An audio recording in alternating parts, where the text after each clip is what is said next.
Hello everyone and welcome to the second game we'll be showing from the FIDE Candidates Tournament, round 11. Alireza, Firouzja versus Nijat, Abasov, both of them having a pretty bad event so far. Alireza, who was a 2800 player at some point, is on 3.5 points out of 10 rounds, which is, well, below 50%. So for his standards, I believe way below expected. And Nijat, okay, he is the lowest rated player in the event. Whatever he does goes a long way. If he gets some wins, that's great. If he gets some draws, he will gain rating. So at this point, he's not expecting to win the tournament, but he still has 4 good games to play. Now let's check it out. It's a really short game. You guys will love this one. Alireza with the white piece. Okay, there's already the knight here. Opens with knight to f3. So he starts off with a Reti opening. Knight to f6 by Nijat and pawn to b3. Alireza shifts over to the Nimzo-Larsen opening. Pawn to c5, grabbing the center, as that's what you should do when your opponent doesn't. We have bishop to b2, and now knight to c6. We have pawn to e3, preparing pawn to d5 and d4, and here e6 is the top lane move, g6 is a close second. So Nijat goes for g6. d4, we have captures, and now bishop to g7. Bishop to e2, and both players castle. So by this point, neither player has really wasted any time. Alireza with an hour and 53, Alireza with an hour and 49, Nijat with an hour and 53, so not really a surprise for Nijat as he is playing faster than Alireza.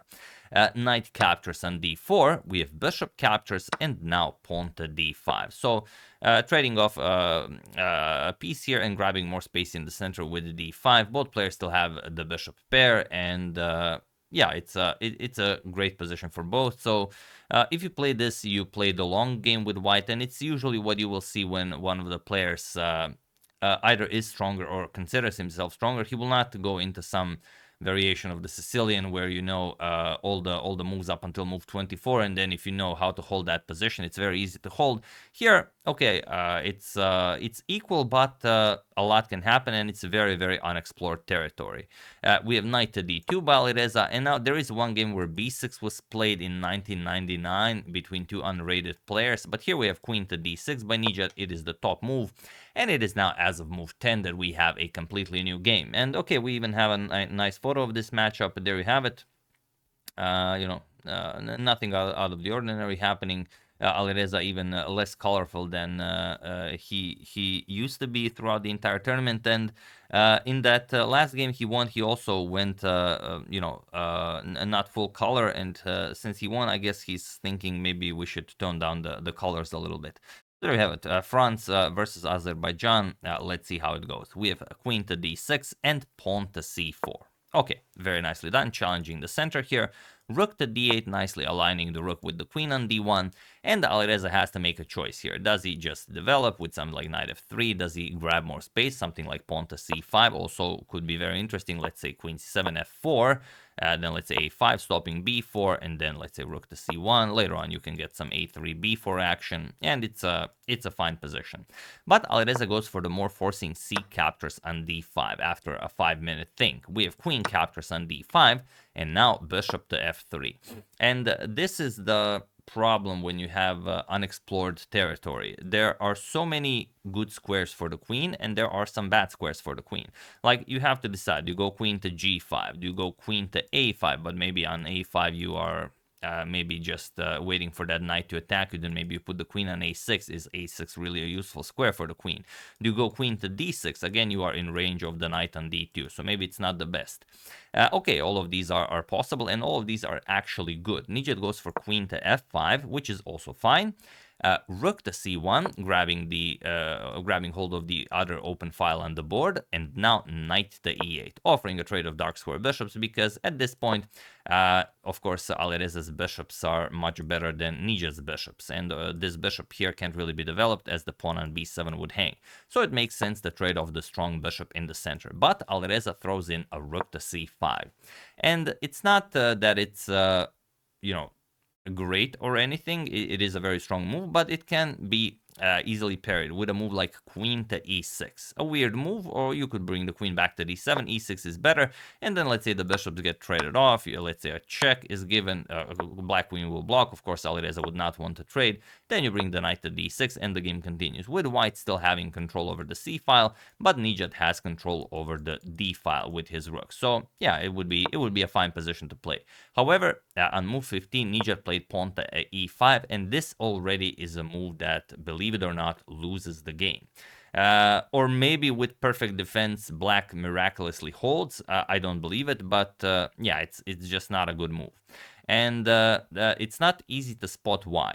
I will, of course, allow you guys to pause the video here and try to figure this one out, because if you can figure this one out, then you are grandmaster material. So have at it. Feel free to pause the video and win the game for Alireza while I give you a couple of seconds. So for those of you who were able to do it, congratulations on spotting this brilliancy. And for those of you who just want to enjoy the show, it is knight to c4. It doesn't look like much of a move, but I will explain why it is. But first, I would just like to briefly mention why Nijat played pawn to e5. Now, there are many crazy lines here where, and Nijat, as far as we've seen, especially in the candidates tournament, he really loves to attack. He really loves his pieces developed, and he doesn't like to defend or even play close position. So probably what he maybe had in mind is to maybe sacrifice the queen for the bishop and the rook on c5. Let's see something like, let's say queen to c1. Let's say white moves the queen away from the d file, doubles up on the c file. All of a sudden, e captures on d4 happens. Then, okay, Alireza takes the queen, bishop captures on f5 happens, and after, let's say, bishop captures on b7, which is the top move recommended by the engine, d captures on e3. And okay, looks very strong. Let's say f captures on e3, again strongest. Rook 8 to b8 attacks the bishop, and once the bishop retreats, you go after the white queen. And okay, white has a queen, but black has a rook and a bishop for a queen, and a beautiful bishop pair. The position is very nice. The engine only gives a slight edge to white, like the advantage of a pawn. And with an active position like this, I'm pretty sure Nijat also had something like this in mind. But Alireza played the strongest, knight to c4. And again, it doesn't really look like much. Because what happens if you play something like queen to e6? Well, if you play queen to e6, then the idea is knight captures on e5, and of course after bishop captures on e5, rook captures on e5, and now after queen captures on e5, bishop captures and rook captures on d1, rook captures on d1, white is completely winning. Yes, white is up only one pawn, but how are you stopping rook to d8? And also you cannot really develop the bishop because the b7 pawn would hang, so you're going to have to play something like king to f8. Now bishop b2, threatening rook to a3 check. And now after, let's say, knight to c7, rook to d8 with check, and after the king moves, you will play rook to h8, and there's really nothing for black to do here. You can't move the bishop. It's pinned twice. The bishop cannot move because the pawn would hang and because the rook would hang. And if you play pawn to h5 to defend the pawn here, doesn't really matter. Just bishop to a3 check, king to f6, and pawn to h4, and this is unplayable for black. Your entire board is paralyzed. If you go after the rook here, it doesn't really do all that much. The rook just comes to d8 and keeps all of the tension. So this is, between strong players and between gentlemen, this is resigned territory. On the other hand, after this knight to c4 move, there is the possibility of playing knight to c7. It is a very tricky move and definitely a strongest one. Point being that if you capture on c7, then e captures on d4 as the pawn is no longer pinned. But what happens if knight captures on e5 is that now you get knight to e6 in, attacking the rook and the bishop, and here still white would gain advantage with bishop to g4. And after the queen moves, now you just eliminate the attacker, and after queen captures, you just play queen f3, and you enjoy again a superior position, keeping the tension here, controlling this diagonal, and it's just much better for white. In Alireza's hands, it is winning. But Nijat made it a bit easier for Alireza. He played pawn to f6 here to defend the e5 pawn, as it was attacked 3 times. But now comes the move that you really had to spot when you played knight to c4, and I'm sure a lot of you have. Feel free to pause the video for the second time and win the game for Alireza while I give you a couple of seconds.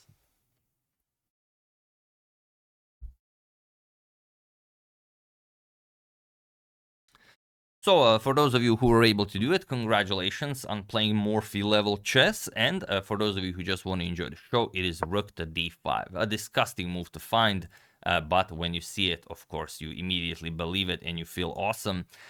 What's the idea here? Well, the rook on d8 is hanging. It seems like a fairly crude move, but let's say bishop to e6 is played, and why not? You connect your rooks. The rook is now defended. The problem is e4. The bishop now blocks the black queen, and once the queen moves, you play bishop to e3, and the black queen is trapped. So that's the idea behind this genius move by Alireza. It's not to attack the rook or to trade off rooks, it's to trap the black queen. So Nijat spots this, plays rook captures on d5, bishop captures on d5 with check, king to h8, and now bishop to c5. And okay, it still doesn't seem like anything is hanging, but what can Nijat play here? Again, you can't really move the bishop. The b7 pawn would hang, and that's just terrible. And again, if you play bishop to e6, again pawn to e4, and this chases the black queen away from the defense of the bishop. Let's say queen g4, f3, you have to move the queen, and the bishop is lost. So what move can Nijat make?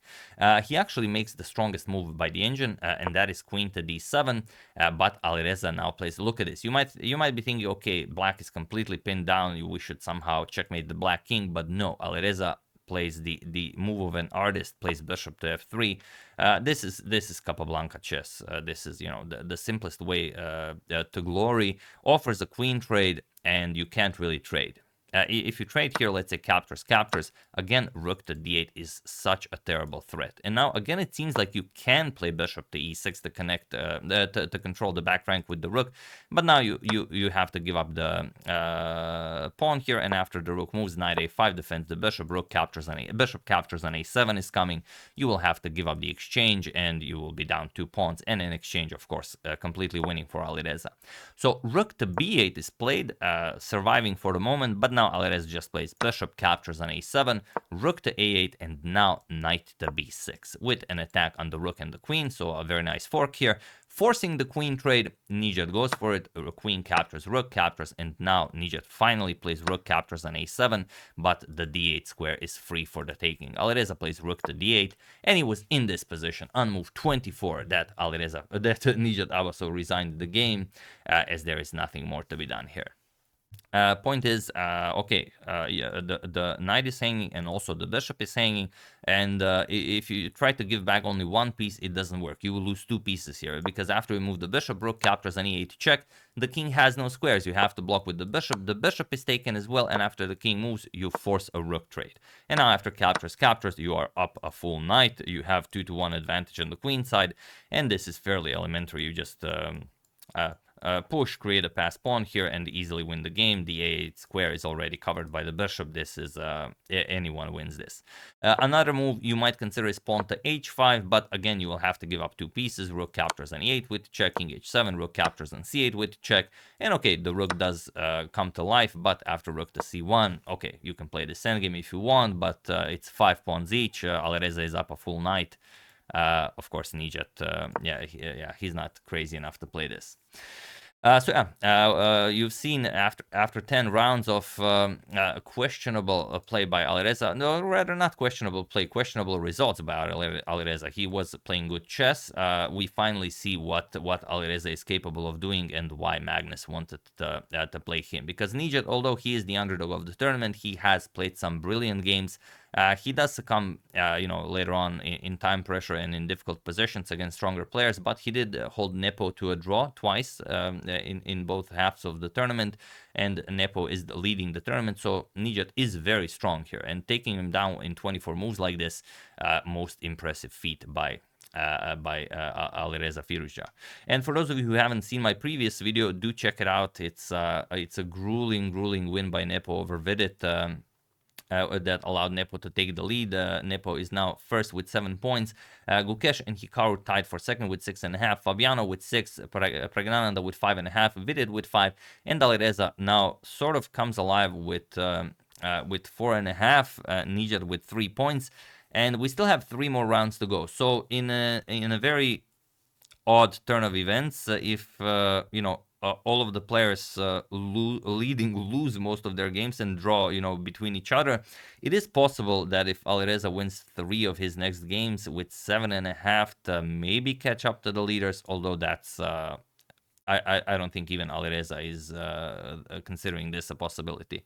I don't know if it's even statistically possible. I haven't checked the pairings, but yeah, it would be very odd if such a thing was possible. But yeah, brilliant win by Alireza. We'll see if this catches on to the remaining 3 rounds. But yeah, we'll see how it goes. If you guys are interested, let me just quickly check Alireza's next 3 opponents. So in the final 3 rounds, Alireza will face Hikaru, Gukesh, and Vidit. So not an easy pairing, but I mean, it's a candidates tournament. You cannot have an easy pairing in any round. So yeah, that's the game. Hope you guys enjoyed it. Really check out the previous video if you haven't. It will blow your mind. I would like to thank Mark Jensen, Stanislav Kuperstein, Andrea Sorcinelli, Johan Bridger, and Jerry Drever for your contribution to my channel. Thank you a lot. I really appreciate it. As usual, you can check 2 of my previous videos here. Thank you for watching, and I will see you soon, continuing to check up on your wonderful suggestions, but mostly covering the FIDE Candidates Tournament. Thank you all. I will see you soon, and have an excellent rest of your day.